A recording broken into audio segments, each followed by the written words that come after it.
Assalamualaikum warahmatullahi wabarakatuh. So today I'll be discussing my chosen topic on our quiz about responsibility accounting. But before anything else, let me introduce myself first.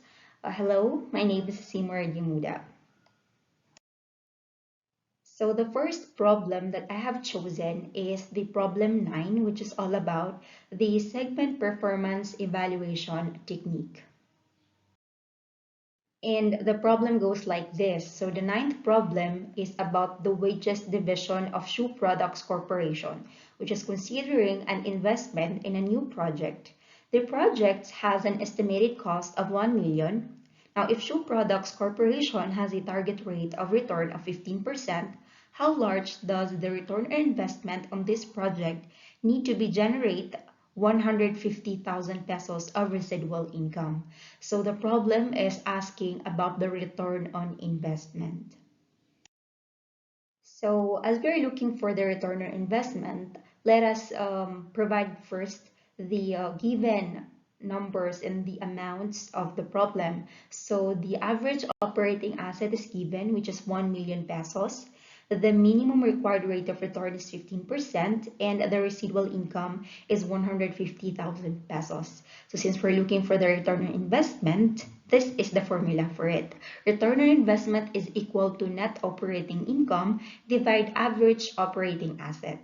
So it's actually impossible to find return on investment without the net operating income given. So average operating asset lang yung meron tayo. So maghahanap tayo ng paraan para mahanap yung net operating income. Since given naman yung residual income, let us see the formula of residual income, no? Residual income is net operating income minus the minimum required rate of asset, which is average operating asset multiply minimum required rate of return. So in the problem, given naman yung residual income, yung average operating asset, and minimum required of return. So in that case, we can find the net operating income using the formula of residual income. So since mas madali nating mahanap yung net operating income using the formula of residual income kasi yun lang yung kulang sa formula, then we can actually find net operating income using the residual income para ma-substitute natin ito sa formula ni return on investment. So we just have to substitute the amounts. So residual income is equal to 150,000, which is equal to net operating income minus 1 million multiply 15%. So if you multiply 1 million to 15%, we can get the minimum required rate of asset, which is 150,000. So i-deduct lang natin si net operating income kay 150,000 para mahanap si 150,000. So since it goes like that, ita-transpose na lang natin yung 150,000 on the other side. So 150,000 plus 150,000, we can get net operating income, which is equal to 300,000 pesos. Now, yung return on investment natin, pwede na nating mahanap kasi nahanap na yung net operating income using the residual income formula. So, net operating income divide average operating asset is equal to return on investment. So, the return on investment would be 300,000 divided 1 million, which would be equal to 30%. So, 30% yung return on investment natin. So the second problem that I have chosen is problem 17, which is all about segment reporting. And the problem of the 17th problem goes like this. The familiar company has two stores, X and Y. Store Y had sales of $180,000 during April, a segment margin of 30%, and a traceable fixed expense of $26,000. The company as a whole had a contribution margin of 25% and $120,000 in total contribution margin. Based on this information, total variable expense in store X for the month must have been. So the 17th problem is asking for the total variable expenses in store X. So everyone has their own way para mahanap yung total variable expense ni store X.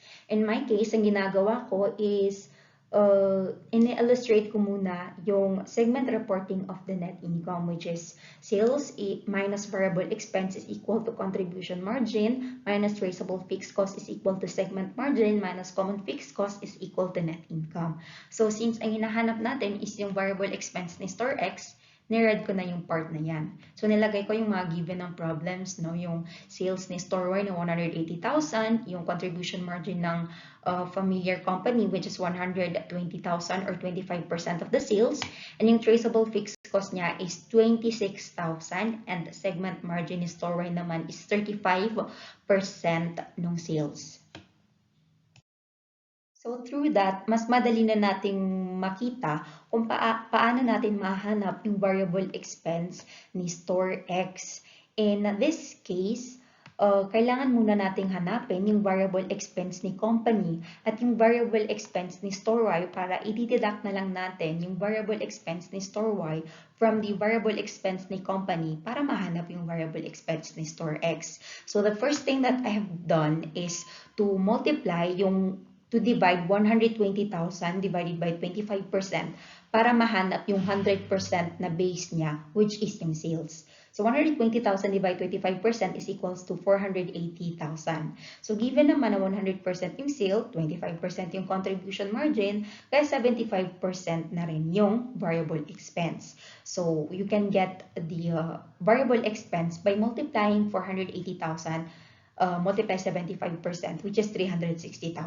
Or the other way around, pwede mo ring yung 120,000 i-deduct mo sa 480,000 na sale para mahanap yung 360,000. So after getting the variable expense ng company, the next thing that we have to get is the variable expense ni Store Y. So ang ginawa ko, since 35% ng segment margin is yung sale ng Store Y, 180,000 multiplied 35%, I can get now the segment margin ng Store Y na 63,000 pesos. So since given naman yung traceable fixed cost, pwede ko na lang siyang i-work back. No, i-add ko na lang yung segment margin at yung traceable fixed cost para mahanap yung contribution margin. In that case, nahanap ko na yung contribution margin, kaya i-work back ko na rin para mahanap ko yung variable expense ni Store Y. So 180,000 minus 89,000 is equals to 91,000 variable expense ni Store Y. So nahanap na natin yung variable expense ni company at ng Store Y. So i-deduct na lang natin yung 91,000 from 360,000. Now we can get the 269,000 variable expense ni Store X.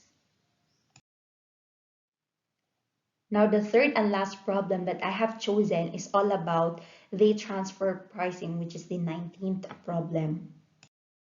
And the 19th problem goes like this. Division 1 of Ford Company has the capacity for making 3,000 motors per month and regularly sells 1,950 motors each month to outside customers at a contribution margin of $65 per motor. Division 2 of Ford Company would like to obtain $1,400 motors each month from Division 1. What should be the lowest acceptable transfer price from the perspective of Division 1? So we're looking for the transfer price on the perspective of Division 1. So we have to take note na si Division 1 is yung selling division. So the transfer price on the perspective of selling division. So on the problem, given naman yung contribution margin na $65, yung capacity in units niya is 3,000 motors each month, and regular sale to outsider is 1,950 units. As for the needs of Division 2, 1,400.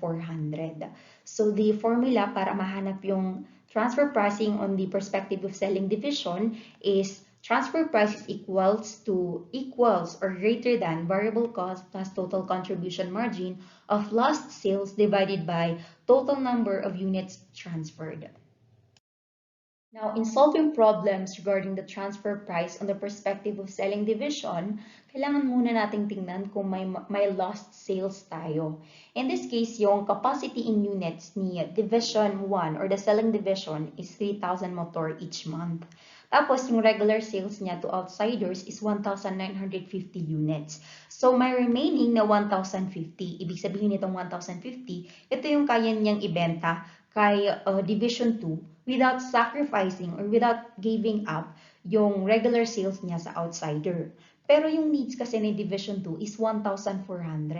Therefore, meron siyang magiging lost sales in units na 350 units each month.